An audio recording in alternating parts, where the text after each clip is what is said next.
നമ്മുടെ ഷാഫി പറമ്പിലിന് ആരാണ് പകരക്കാരൻ? ഒരു എക്സാമ്പിൾ പറയാം. അതായത് ക്രിക്കറ്റിൽ വിരാട് കോഹ്ലിന്റെ പകരക്കാരൻ സുബ്മൻ ഗിൽ എന്നാണ് പറയുന്നത്. എന്നാൽ നമ്മുടെ ഷാഫി പറമ്പിലിന്റെ പകരക്കാരൻ ആര്? V T Balram. ഞെട്ടിക്കുന്ന, നടുക്കുന്ന വി ടി ബലറാം പാർലമെന്റിനെ കുലുക്കുന്ന, പാർലമെന്റിൽ അതായത് നിയമസഭയിൽ എല്ലാ എം എൽ എമാരും ഞെട്ടുന്ന, അതായത് വി ടി ബലറാമിന്റെ ആ ഒരു പ്രസംഗം കേട്ടിട്ട് എല്ലാവരും അക്ഷരാർത്ഥത്തിൽ ഞെട്ടുകയാണ്. മുഖ്യമന്ത്രി അടക്കം കൈയടിക്കുന്ന ആ ഒരു പ്രസംഗം ഞാൻ വെച്ചു തരാം. സെയിം ഷാഫി പറമ്പിൽ, അതായത് ഷാഫിയുടെ സെയിം ആയിട്ടുള്ള ഒരു പിൻഗാമിയാണ്. ആ ഒരു സ്പീച്ച് ഒന്നൊന്നായിട്ട് ഞാൻ വെച്ചു തരാം. നിങ്ങൾ ഓരോരുത്തരും അത് കാണണം. പൊന്നു മനുഷ്യന്മാരെ ഒരൊറ്റ കാര്യം പറയുകയാണ് വിഷയത്തിലേക്ക് കടക്കുന്നതിന് മുമ്പ്. വീഡിയോയുടെ അവസാന ഭാഗം ഒരു വീഡിയോ ഞാൻ വെച്ചു തരാം. ആരാണ് ഈ പൊന്നമ്മ?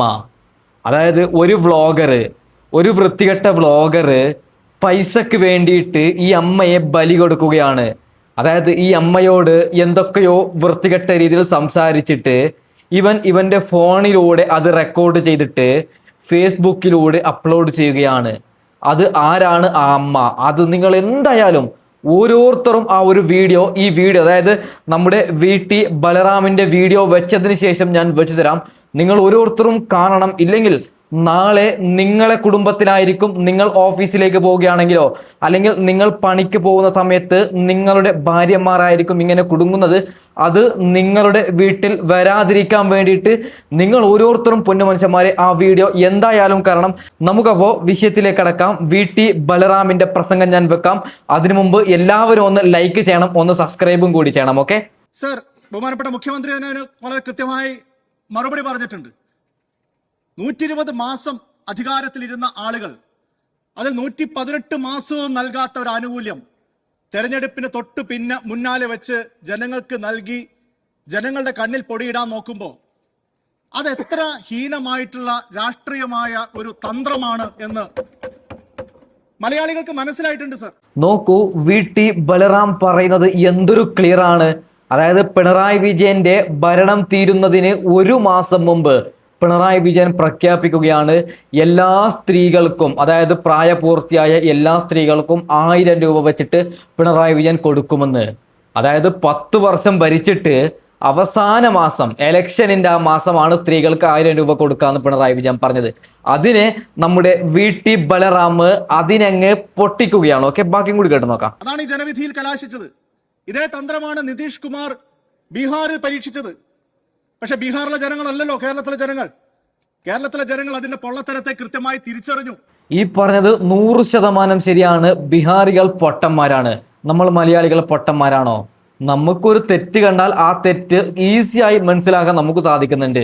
അതായത് ബീഹാറിലും ഏറ്റവും അവസാനത്തെ മാസം 1000 രൂപ വെച്ച് കൊടുത്തു. അത് കിട്ടിയതാകെ 2 മാസമാണ്. ആ പൊട്ടന്മാർക്ക് എന്തായി? ആ പൊട്ടന്മാരെ വിറ്റിട്ട് മറ്റേ ചങ്ങായി അധികാരത്തിൽ വന്നു. ഓക്കെ, ബാക്കിയും കൂടി കേട്ട് നോക്കാം. അത് തള്ളിക്കളഞ്ഞു. എന്നിട്ട് വീണ്ടും അതേപോലത്തെ വിഷയങ്ങൾ ഉയർത്തിക്കൊണ്ടുള്ള പ്രസംഗങ്ങളും അവകാശവാദങ്ങളും സമരങ്ങളായിട്ട് പോലും ഇവർ മുന്നോട്ട് പോകുന്നു എന്ന് കാണുമ്പോൾ നിനക്കിതൊക്കെ എങ്ങനെയാണ് സാധിക്കുന്നത് എന്നുള്ള ആ സിനിമ ഡയലോഗാണ് ഓർമ്മ വരുന്നത്. സർ, ഇവിടെ ഒരു വിദ്യാർത്ഥി സംഘടന 10 വർഷമായി സൈലന്റ് ഫെഡറേഷൻ ഓഫ് ഇന്ത്യ ആയി നിന്ന ആളുകൾ ഇപ്പൊ ഭരണം മാറിയപ്പോ വന്ന് പറയുകയാണ് പിണറായി സർക്കാരിന്റെ അവസാന ബജറ്റിൽ പ്രഖ്യാപിച്ച ഡിഗ്രി സൗജന്യം നടപ്പാക്കണമെന്ന്. എന്തിനാണ് സാർ ഈ അവസാന ബജറ്റ് വരെ എല്ലാം കാത്തുവെച്ചത് കഴിഞ്ഞ 10 വർഷം? സർ, തെരഞ്ഞെടുപ്പ് പ്രകടന പത്രിക എന്ന് പറയുന്നത് ഒരു കരാറിന്റെ സ്വഭാവമുള്ള കാര്യമാണ്.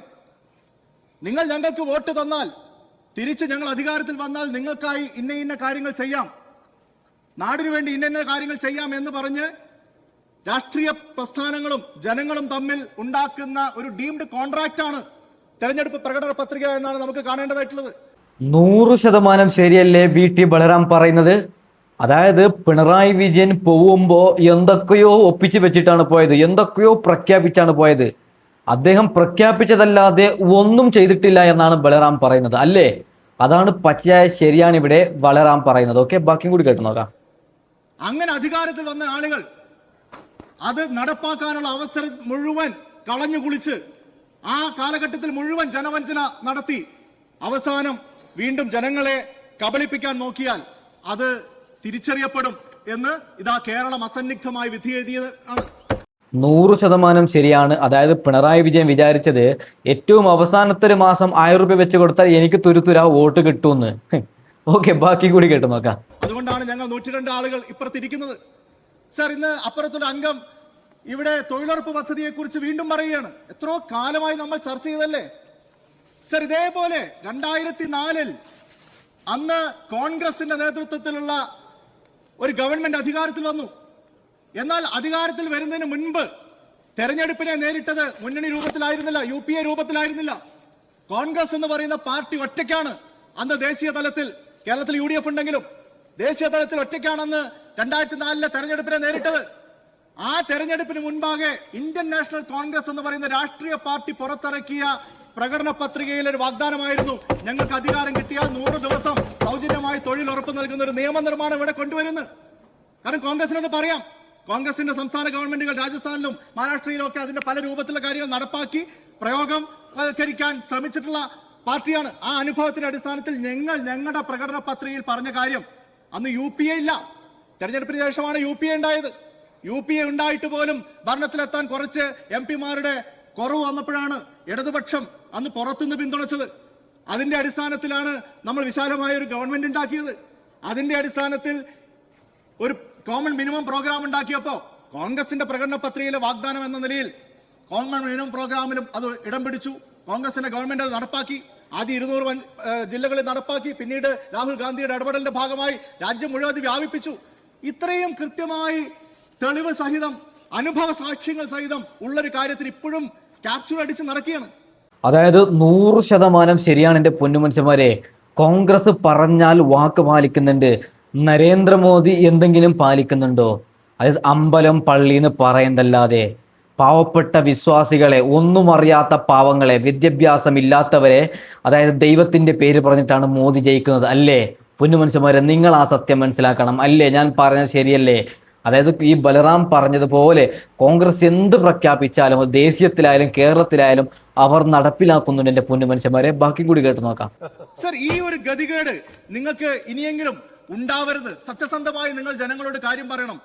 നിങ്ങൾക്ക് നടപ്പാക്കാൻ കഴിഞ്ഞ കാര്യങ്ങൾ എന്തൊക്കെയാണ്, നിങ്ങൾക്ക് നടപ്പാക്കാൻ കഴിയാത്ത കാര്യങ്ങൾ എന്തൊക്കെയാണ്, നിങ്ങൾ അതിനെക്കുറിച്ച് സംസാരിക്കൂ. ഈ പറഞ്ഞത് 100% ശരിയാണ്. അതായത് പിണറായി വിജയൻ ജയിക്കാൻ വേണ്ടിയിട്ട് പണ്ട് എന്തൊക്കെ പ്രഖ്യാപിച്ചു, എന്തെങ്കിലും ഒന്ന് പിണറായി വിജയൻ നടപ്പിലാക്കിയോ? എന്താ അല്ലേ?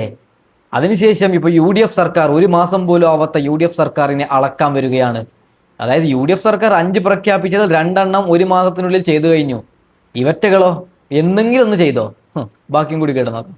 ഈ ഗവൺമെന്റിനെ ജനങ്ങൾ ഞങ്ങളുടെ പദ്ധതികൾ നടപ്പാക്കാൻ വേണ്ടിയിട്ടാണ് അധികാരത്തിൽ കൊണ്ടുവന്നിരിക്കുന്നത്. അത് നടപ്പാക്കാൻ വേണ്ടി ഞങ്ങൾ മുന്നോട്ട് പോകും എന്നുള്ള കാര്യത്തിൽ യാതൊരു സംശയമില്ല സർ. സർ, ഇവിടെ ബഹുമാനപ്പെട്ട മുഖ്യമന്ത്രി അടക്കമുള്ള മുഴുവൻ മന്ത്രിമാരോടും എനിക്ക് അഭ്യർത്ഥിക്കാനുള്ളത്, കഴിഞ്ഞ 10 വർഷത്തെ കേരളത്തിലെ ഭരണത്തിൽ അള്ളിപ്പിടിച്ചിരിക്കുന്ന ഒരുപാട് പാരസൈറ്റുകളെ തൂത്ത് വൃത്തിയാക്കാനുള്ള പ്രവൃത്തി നിങ്ങൾ അടിയന്തരമായി ഏറ്റെടുക്കണമെന്നുള്ളതാണ്. എന്ത് നല്ല വാക്കല്ലേ! എനിക്ക് നമ്മുടെ ഷാഫിയെ, രാഹുലിനൊക്കെയാണ് ഓർമ്മ വരുന്നത് VT ബലറാമിൻ്റെ ഒരു പ്രസംഗം കേൾക്കുമ്പോൾ. അതായത് ഈ പറഞ്ഞത് എന്ത് ശരിയാണ്. നമ്മൾ നമ്മുടെ വീട്ടിൽ ഒരു കറി വെച്ചിട്ട് ആ പാത്രം കഴുകാതെ വെച്ചാൽ എന്താവും? 1 മാസം കഴിയുമ്പോൾ അതിൻ്റെ അടുത്തേക്ക് നമുക്ക് പോകാൻ പറ്റും ആ പാത്രത്തിൻ്റെ. അതുപോലെയാണ് നിലവിൽ പിണറായി വിജയൻ ഭരിച്ചു വെച്ചത്. അത്രയും ദുരന്തമാണ്. എല്ലായിടത്തും ഇങ്ങനെ പ്രഖ്യാപിച്ചിട്ട് അത് തരാം ഇത് തരാം എന്നൊക്കെ പാസ്സാക്കി വെച്ചിട്ട് ഒരു മണ്ണാങ്കട്ടക്കും 1 രൂപ പോലും പിണറായി വിജയൻ കൊടുത്തിട്ടില്ല എന്നതാണ് സത്യം. ഓക്കെ, നമുക്ക് ബാക്കിയും കൂടി കേട്ട് നോക്കാം. സർ, വലിയൊരു പാരസൈറ്റിക് കൾച്ചർ ഇവിടെ ഉണ്ടായി വന്നിരിക്കുകയാണ്. ഒരു കമ്മി ഇക്കോസിസ്റ്റം ഇവിടെ കഴിഞ്ഞ 10 വർഷമായി ഉണ്ടായി വന്നിരിക്കുകയാണ്. അത് അക്കാദമികളിലുണ്ട്, വിവിധ ഭരണഘടനാ സ്ഥാപനങ്ങളിലുണ്ട്. സർ, PSCയെ കുറിച്ച് പോലും ഇപ്പൊ സംശയങ്ങൾ ഉയർന്നു വരികയാണ്. പരീക്ഷ അട്ടിമറി PSC നടത്തുന്നു എന്ന തരത്തിലുള്ള വാർത്തകൾ പുറത്തു വരുമ്പോൾ എങ്ങനെയാണ് സർ ഒരു സർക്കാരിന്റെ ലെജിറ്റിമസിയിൽ ജനങ്ങൾക്ക് വിശ്വസിക്കാൻ സാധിക്കുക? എല്ലാം അട്ടിമറിക്കപ്പെട്ടിരിക്കുന്നു. കേന്ദ്രത്തിൽ BJP സർക്കാർ എങ്ങനെയാണോ ഇൻസ്റ്റിറ്റ്യൂഷൻസിനെ ക്യാപ്ചർ ചെയ്തത്, അതേ നിലയിൽ കഴിഞ്ഞ 10 വർഷമായി കേരളത്തിലുണ്ടായ ഈ ഇൻസ്റ്റിറ്റ്യൂഷണൽ ക്യാപ്ചർ അത് തിരിച്ചു പിടിക്കാൻ സാധിക്കണം. എന്താ അല്ലേ, എന്ത് രസകരമായിട്ടുള്ള സ്പീച്ച് അല്ലേ? അതായത് പ്രതിപക്ഷത്ത് 10-30 പേരുണ്ടല്ലോ, അവർക്ക് വാക്കില്ല പറയാൻ. സത്യം പറഞ്ഞാൽ ഇങ്ങനെയല്ല, ഭരിക്കുന്നവരുടെ അണ്ണാക്കിലാണ് പ്രതിപക്ഷം എല്ലായിടത്തും കൊടുക്കുന്നത്. കഴിഞ്ഞ തവണ നമ്മൾ കണ്ടു പിണറായി വിജയനെ പഞ്ഞു കിട്ടത് VD സതീശനാണ്.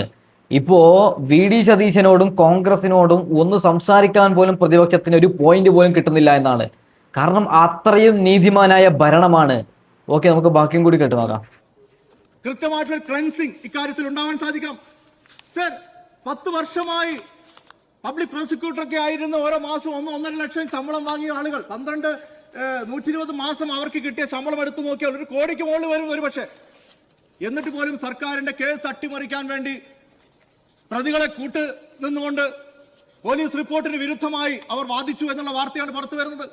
ഈ പറഞ്ഞത് 100% ശരിയാണ്. ചില സാറന്മാർ, എല്ലാ സാറന്മാരും ഞാൻ പറയുന്നില്ല, പൈസ കിട്ടിയാൽ എന്തും ചെയ്യും. ഇപ്പൊ ഞാനടുത്ത് തന്നെ കൊന്നു എന്നൊരു സങ്കല്പിക്കും. നിങ്ങൾ കൊന്നിട്ട് സാറേ നിങ്ങൾക്ക് ഒരു 5 ലക്ഷം തരാൻ സാറേ, എന്നെ ഒന്ന് രക്ഷപ്പെടുത്തണമെന്ന് പറഞ്ഞാൽ എന്നെ ഒരു ആരും പിടിക്കത്തില്ല. ഞാൻ ഇവിടെ എൻ്റെ ഈ ഓഫീസിൽ മിണ്ടാതെ ഇരുന്നാൽ മതി. ഒരു മനുഷ്യന്മാർ പോലും എൻ്റെ മൂസത്തില്ല. പകരം ചിലപ്പോൾ വേറെ അടുത്തന്നെ പിടിക്കും, ഇവനാണ് കൊന്നതെന്ന് പറഞ്ഞിട്ട്. ഇതിൻ്റെ ഒരു പ്രശ്നം, അതായത് ഗവൺമെന്റിനോട് എനിക്ക് ഒരു കാര്യം പറയാനുണ്ട്. പിണറായി വിജയൻ അന്ന് അങ്ങനെയൊക്കെ ചെയ്തു. അതായത് തെറ്റ് ചെയ്തിട്ട് കുടുങ്ങുമ്പോൾ പോലീസിനെ കയ്യിലാക്കി. ഓക്കെ, അത് ഇരിക്കട്ടെ. എനിക്ക് നിലവിൽ പറയാനുള്ളത് പോലീസിന്റെ സാലറി കൂട്ടണമെന്നാണ്. അതായത് അവർക്ക് വലിയ വരുമാനം ഇല്ല എന്നാണ് ഞാൻ പേഴ്സണലി മനസ്സിലാക്കുന്നത്. 40ഉം 50ഉം ആ ഒരു റേഞ്ചിലാണ് അവർക്ക് സാലറി കിട്ടുന്നത്. എന്നാൽ അവർ കൈക്കൂലി മേടിക്കുന്നത് ആർത്തിക്ക് വേണ്ടിയിട്ടാണ്. ഞാനൊരു കാര്യം പറയാം, അവർക്ക് സാലറി കുറച്ച് കൂട്ടിയിട്ട് അവർ കൈക്കൂലി മേടിക്കുന്നത് 10 രൂപയാണെങ്കിലും 100 രൂപയാണെങ്കിലും അത് പിടിക്കപ്പെടുന്നുണ്ടെങ്കിൽ അവരെ ജോലിയിൽ നിന്ന് ഒഴിവാക്കുന്ന ഒരു സംവിധാനം കൊണ്ടുവന്നിട്ട് അവർക്കിപ്പോൾ കൊടുക്കുന്നതിൽ ചെറിയൊരു എമൗണ്ട് സാലറിയായി കൂട്ടിക്കൊടുക്കണമെന്ന് ഞാൻ പറയുകയാണ്. വലിയൊരു ആപത്താണ്. അത് പോലീസ് ഇപ്പോൾ ഈ പറയുന്ന പോലീസും പട്ടാളങ്ങളൊക്കെ നമ്മുടെ ഗവൺമെന്റിനൊപ്പം നിൽക്കരുത്.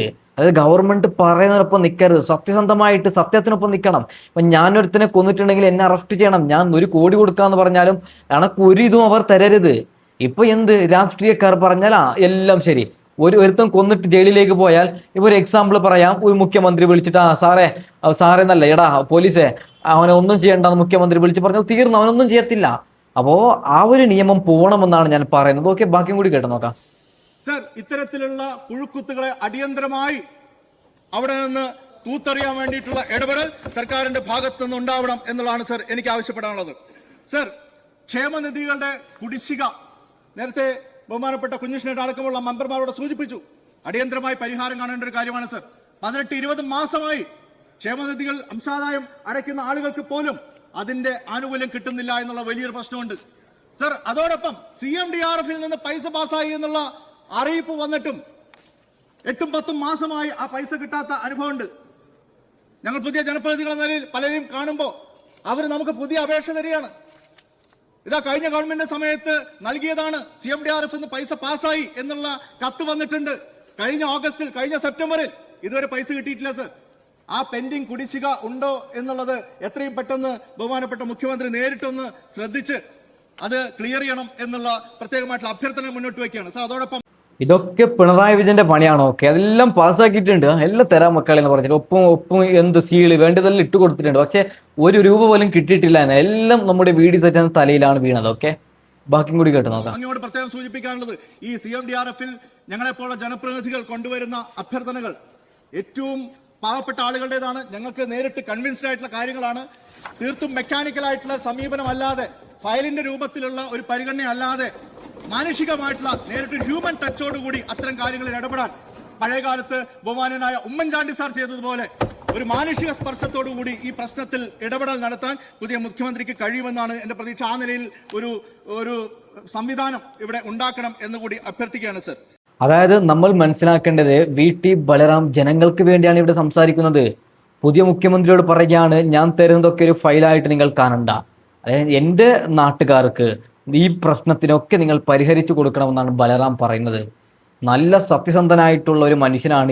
ഈ ബലറാമിനെ വിജയിപ്പിച്ച ആ നാട്ടുകാർക്ക് ബിഗ് സല്യൂട്ട് കൊടുക്കുകയാണ്. ബാക്കിയും കൂടി കേട്ടു നോക്കാം. സർ, ഇവിടെ PMAY കുറിച്ചും ഒക്കെ വലിയ ചർച്ച കഴിഞ്ഞ ദിവസം നടന്നു. അതിന്റെ ബ്രാൻഡിങ്ങിനെ കുറിച്ച് സർ, കേന്ദ്ര സർക്കാരിന്റെ ഈ നിലയിലുള്ള ഇടപെടലുകൾ കഴിഞ്ഞ കുറച്ചു കാലമായിട്ടുണ്ട് സർ. കഴിഞ്ഞ ഗവൺമെന്റ് സമയത്താണ് നമ്മുടെ ആരോഗ്യ മേഖലയിൽ ഈ നിലയിൽ നമ്മുടെ ആശുപത്രികളെ മുഴുവൻ ആയുഷ്മാൻ ആരോഗ്യ മന്ത്രികളായി മാറ്റിയത്. ആ പേരിൽ തന്നെ ഒരു ഉത്തരേന്ത്യൻ ടച്ച് ഉണ്ടല്ലോ സർ. നമ്മുടെ കേരളത്തിന് ചേർന്ന ഒരു പേരാണോ ആശുപത്രികളെ ആരോഗ്യ മന്ത്രി എന്നൊക്കെ വിശേഷിപ്പിച്ചുകൊണ്ടുള്ള സമീപനം? ആരോഗ്യം പരമം ദാനം എന്ന് പറയുന്ന സംസ്കൃത ശ്ലോകം എല്ലാറ്റിലും എഴുതി വെക്കണം. എത്നിക് ബ്രൗൺ കളർ അടിക്കണം, മ്യൂറൽ ഇലസ്ട്രേഷൻസ് വെക്കണം. സർ 886ഓളം നമ്മുടെ പ്രാഥമിക ആരോഗ്യ കേന്ദ്രങ്ങളും ഫാമിലി ഹെൽത്ത് സെന്ററുകളും ഈ കേന്ദ്ര സർക്കാരിന്റെ ബ്രാൻഡിങ്ങിന് വിധേയമായി കഴിഞ്ഞു. ആ വീടിന്റെ കാര്യത്തെ കുറിച്ചാണ് പറയുന്നത്. അങ്ങനെ വീടിന്റെ കാര്യത്തിലും കഴിഞ്ഞ ഗവൺമെന്റിന്റെ സമയത്ത് അങ്ങ് ഓർമ്മിപ്പിച്ചത് നന്നായി. കഴിഞ്ഞ ഗവൺമെന്റിന്റെ സമയത്ത് 2023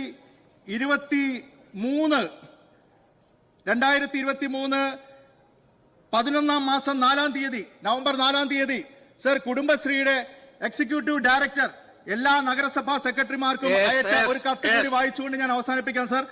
സർ PMAY നഗര പദ്ധതി പ്രകാരം നിർമ്മിക്കുന്ന വീടുകളിൽ ലോഗോ പതിപ്പിക്കുന്നത് സംബന്ധിച്ച് കേന്ദ്ര ഭവന നഗരകാര്യ മന്ത്രാലയത്തിന്റെ മാർഗരേഖ നിഷ്കർഷിക്കുന്നുണ്ട്.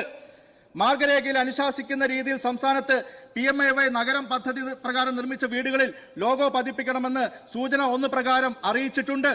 ആയതിന്റെ അടിസ്ഥാനത്തിൽ അനുബന്ധമായി ഉള്ളടക്കം ചെയ്തിട്ടുള്ള മാതൃകയിൽ ലോഗോ പ്രദർശിപ്പിക്കേണ്ടതാണെന്ന നിർദ്ദേശം സൂചന 2 പ്രകാരം സംസ്ഥാന സർക്കാരിൽ നിന്നും ലഭിച്ചിട്ടുണ്ട്. ആരായിരുന്നു സംസ്ഥാന സർക്കാർ? നിങ്ങളായിരുന്നു. ആരായിരുന്നു മുഖ്യമന്ത്രി? പിണറായി വിജയനായിരുന്നു. ആരായിരുന്നു തദ്ദേശ സ്വയംഭരണ വകുപ്പ് മന്ത്രി? MP രാജേഷ് ആയിരുന്നു. നിങ്ങൾ നൽകിയ നിർദ്ദേശം തീർന്നിട്ടില്ല സർ.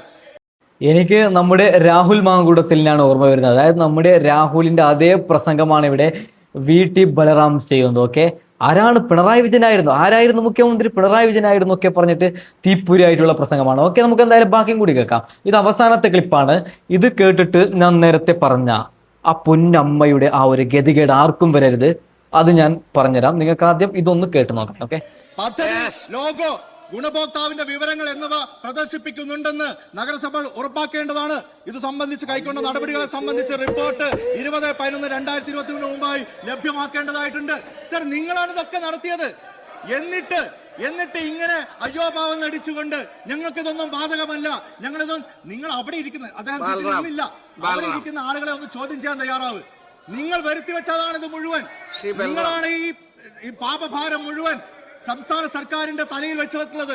അത് തിരുത്താൻ ഇനിയെങ്കിലും നിങ്ങൾ തയ്യാറാകണം എന്ന് മാത്രമാണ് എനിക്ക് അതേക്കുറിച്ച് അഭ്യർത്ഥിക്കാനുള്ളത്. സർ 1-2 കാര്യങ്ങൾ മാത്രം സൂചിപ്പിച്ചുകൊണ്ട് ഞാൻ അവസാനിപ്പിക്കുകയാണ്. സർ KSRTCയുടെ കാര്യം നേരത്തെ ബഹുമാനപ്പെട്ട മന്ത്രി പറഞ്ഞു. ഞാൻ നിയമസഭയിൽ ആദ്യമായിട്ട് സന്ദർശനത്തിന്റെ ഭാഗമായിട്ട് അത് സൂചിപ്പിച്ചതാണ്. മലബാറിലേക്ക് KSRTC കൂടുതൽ ശക്തമായിട്ടുള്ള സാന്നിധ്യം ഉണ്ടാവണം, വ്യാപനം നടത്തണം. എന്റെ മണ്ഡലമായിട്ടുള്ള തൃത്താലയിൽ കൂറ്റനാട് അടക്കം KSRTCയുടെ സബ് ഡിപ്പോ അനുവദിക്കാൻ വേണ്ടിയിട്ടുള്ള എല്ലാ സജ്ജീകരണങ്ങളും എല്ലാ സ്ഥല സൗകര്യവും ഉണ്ട്. അത് ഏറ്റെടുക്കണം എന്ന് പ്രത്യേകമായി അഭ്യർത്ഥിക്കുകയാണ്. സർ, ചാലിശ്ശേരി ആശുപത്രിയിൽ ഒരു വലിയ വികസന പദ്ധതി ബഹുമാനപ്പെട്ട ആരോഗ്യമന്ത്രി അങ്ങ് ഞങ്ങൾക്ക് വേണ്ടി അനുവദിച്ച് തന്നിട്ടുണ്ട്. അതിനുവേണ്ടിയുള്ള തുടർ നടപടികൾ ബജറ്റിൽ 2 കോടി രൂപ അതിന്റെ പ്രാരംഭ പ്രവർത്തനങ്ങൾക്ക് വേണ്ടി നീക്കിവെച്ചിരിക്കുന്ന ആ പദ്ധതി വലിയ രീതിയിലുള്ള ഒരു വികസന പദ്ധതിയായി അങ്ങ് ഏറ്റെടുക്കണം എന്ന് അഭ്യർത്ഥിക്കുകയാണ്. സർ, ബഹുമാനപ്പെട്ട മുഖ്യമന്ത്രിയോടും ഒരു കാര്യം അഭ്യർത്ഥിക്കാനുള്ളത്. സർ, എന്റെയും ബഹുമാനപ്പെട്ട ശ്രീ ആബിദ് ഹുസൈൻ തങ്ങളുടെയും മണ്ഡലങ്ങളെ മാത്രമല്ല സർ, മലപ്പുറം പാലക്കാട് ജില്ലകളെ തന്നെ ബന്ധിപ്പിക്കുന്ന ഒരു പാലത്തിന്റെ പ്രപ്പോസൽ കൂടി ബജറ്റിൽ ഉൾപ്പെട്ടിട്ടുണ്ട്. മുറിഞ്ഞായിക്കടവ് കൈതക്കടവ് എന്ന പേരിൽ പരുതൂർ ഇരുമ്പിളിയം പഞ്ചായത്തുകളെ ബന്ധിപ്പിക്കുന്ന പാലക്കാട് തൃശൂർ പാലക്കാട് മലപ്പുറം ജില്ലകളെ ബന്ധിപ്പിക്കുന്ന ആ പാലത്തിന്റെ കാര്യം കൂടി. ഓക്കെ, അതായത് നമ്മുടെ ബലറാമേട്ടൻ പറയുന്നത് പൊന്നു മനുഷ്യന്മാരെ, അദ്ദേഹത്തിൻ്റെ നാടിന് വേണ്ടി അദ്ദേഹം പ്രവർത്തിക്കുകയാണ്. പിണറായി വിജയൻ കാണിച്ച എല്ലാ വൃത്തികേടും പറയുകയാണ്. നമ്മുടെ അതായത് ഷാഫി പറമ്പിൽ, രാഹുൽ മാങ്കുളത്തിൽ റേഞ്ചിലുള്ള നല്ല ഒരു മനുഷ്യനാണ്. ആ റേഞ്ചിലുള്ളൊരു നേതാവാണ് നമ്മുടെ ഈ ബലറാം ചേട്ടനൊക്കെ. പൊന്നു മനുഷ്യന്മാരെ, ഞാൻ നേരത്തെ പറഞ്ഞ ഈ പെൺകുട്ടിയ ഈ പൊന്നമ്മ ആര്? ഒരു വീഡിയോ ഞാൻ വെച്ച് തരാം. ആ വീഡിയോ നിങ്ങൾ ഫുള്ളായിട്ട് കാണണം. എന്തെന്നല്ലേ, ഒരു വൃത്തികെട്ട നായി. അവൻ്റെ ഫോട്ടോ ഞാൻ വെക്കുന്നില്ല. അവൻ റിച്ചിന് വേണ്ടിയിട്ട്, പൈസക്ക് വേണ്ടിയിട്ട് ഒരു പാവപ്പെട്ട ആ ഒരു വീട്ടിലേക്ക് പോവുകയാണ്. ഓക്കെ, ആ വീഡിയോ ഞാൻ വെച്ച് തരാം. അതിനു മുമ്പ് പറയുന്നതാണ്, ആ വീട്ടിലേക്ക് പോയിട്ട് അവൻ എന്തൊക്കെയോ വൃത്തികേട് ആ പൊന്നമ്മയോട് സംസാരിക്കുകയാണ്. ഏകദേശം 8 മിനിറ്റോളം സംസാരിച്ചിട്ട് ആ അമ്മ നാറി. അതായത് ആ അമ്മക്ക് 2-3 പെൺകുട്ടികളും ആൺകുട്ടികളൊക്കെ ഉള്ളൊരു അമ്മയാണ്. ആ അമ്മ ക്യാമറക്ക് മുമ്പിൽ നാണം കെട്ട് എല്ലാം കഴിഞ്ഞതിന് ശേഷം അവന് ഒരു 200 രൂപയോ 300 രൂപയോ വരുന്ന എന്തോ ഒരു സാധനം കൊടുത്തിട്ട് പറയുകയാണ് ഇത് പ്രാങ്ക് മണ്ണാങ്കട്ട എന്ന്. ഇത് വലിയൊരു ചെറ്റത്തരമാണ്. ഇങ്ങനെ നിങ്ങളെ വീട്ടിലേക്ക് ആരെങ്കിലും ക്യാമറ കൊണ്ടുവരികയാണെങ്കിൽ അവരെ അടിച്ച് പുറത്താക്കണമെന്ന് പറയുകയാണ് ആ നായി ചെയ്ത ആ ഒരു പ്രവൃത്തി. ആ ഒരു വീഡിയോ ക്ലിപ്പ് നിങ്ങളൊന്ന് കാണണം. ഞാൻ അങ്ങനെ ബാങ്കിൽ വന്നതാണ്. അപ്പൊ നിങ്ങളെ സ്റ്റാൻഡ് എങ്ങനെയാണെന്ന് അറിയാൻ വേണ്ടിയാണ് വന്നത്. ചിരിക്കാനല്ല ലോൺ എടുത്ത്. എത്ര അടച്ച്? 5,000 അടച്ചോളൂ. ഇനി അത് നീട്ടിക്കൊണ്ടുപോകാൻ പറ്റൂല. ഓൾറെഡി ഒരുപാട് മാസമായി. നിങ്ങളെ വെല്ലല്ലേ എടുത്തത്? വസ്തു ജപ്തി ചെയ്യാൻ അല്ലെങ്കിൽ നിങ്ങളുടെ എന്തെങ്കിലും സാധനങ്ങൾ എടുക്കാനുണ്ടെങ്കിൽ എടുക്കാന്നാണ് പറയുന്നത്. വണ്ടിയാ അല്ലെങ്കിൽ എന്തെങ്കിലും ഗോൾഡാ അങ്ങനെ എന്തെങ്കിലും. നിങ്ങളെല്ലാവരും അങ്ങനെ വീഡിയോയിൽ കയറിയിരുന്ന കാര്യമില്ല. നമുക്ക് കാര്യം സ്റ്റാൻഡ് ഇറങ്ങാനേ പറ്റുള്ളൂ. ഇനി നാളെ അവർ ബാങ്കിൽ നാളെ വരുമ്പോൾ അവസാനം നിങ്ങൾ കരഞ്ഞോണ്ട് ഇറങ്ങേണ്ടി വരും. അതുകൊണ്ടുള്ള കാര്യം പറഞ്ഞിട്ടുണ്ട്. ചുമ്മാ ചിരിച്ചോണ്ടതിന്റെ കാര്യമില്ല.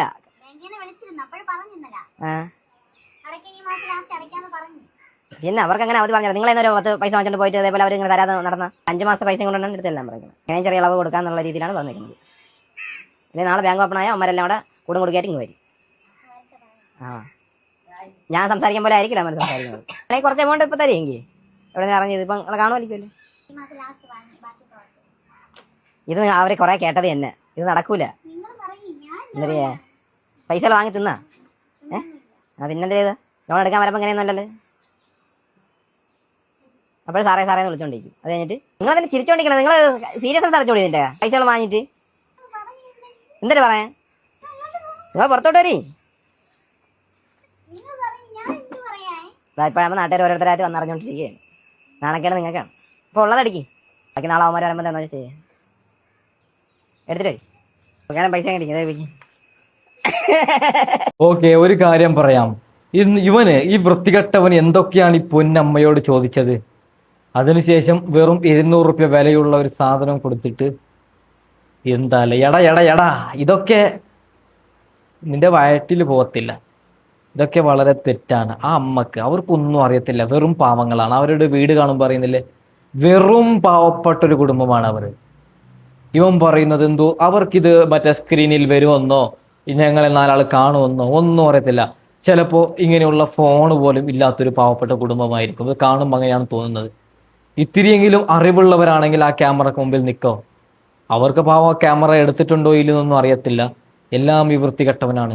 അപ്പോൾ നിങ്ങളെ വീട്ടിലും ഇങ്ങനെയുള്ളവന്മാർ വന്നാൽ അവരെ ആട്ടി ഓടിച്ചോളൂ. അതിൻ്റെ പേരിൽ അവൻ എത്ര വലിയ കൊമ്പനാണെങ്കിലും നിങ്ങൾക്ക് എത്ര വലിയ കേസാണെങ്കിലും ഞാനുണ്ട്. എന്നെ വിളിച്ചാൽ മതി. എൻ്റെ നമ്പർ ചിലരുടെ കയ്യിൽ ഉണ്ടല്ലോ, മറ്റേ ഇൻസ്റ്റഗ്രാം ഉണ്ട്. ഇൻസ്റ്റഗ്രാമിൽ എൻ്റെ ലിങ്ക് ഉണ്ട്. ഞാൻ നോക്കിക്കോളാം നിങ്ങളെ കേസും കാര്യം. അങ്ങനെയുള്ളവർക്ക് പറ്റുന്നുണ്ടെങ്കിൽ ഗ്യാസിൽ ചൂടുവെള്ളം അവൻ്റെ മുഖത്തേക്ക് തേക്കണം. വൃത്തികെട്ട തെമ്മാടികൾ. ഓക്കെ, അപ്പോൾ പൊന്നു മനുഷ്യന്മാരെ തൽക്കാലം ഞാൻ വൈൻഡപ്പ് ചെയ്യുകയാണ്. അടുത്ത വീഡിയോ വരാം. Okay, by.